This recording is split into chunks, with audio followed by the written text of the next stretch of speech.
তো hello box লাভার বন্ধুরা, তো পুনরায় আরও একটি নতুন ধামাকাদার ভিডিওতে তোমাদের সাথে।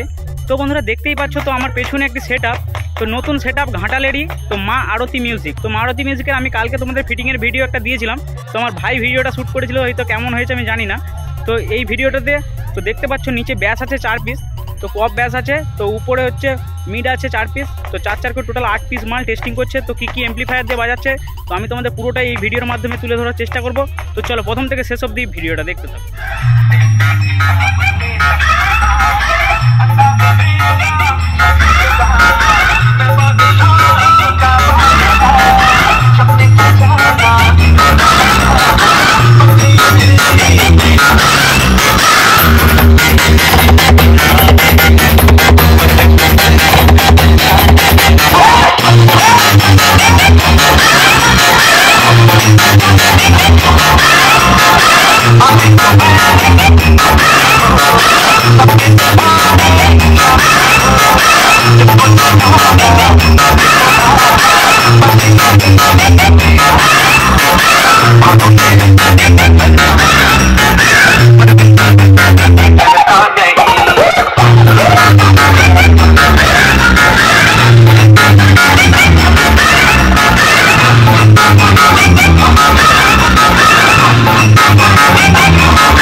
और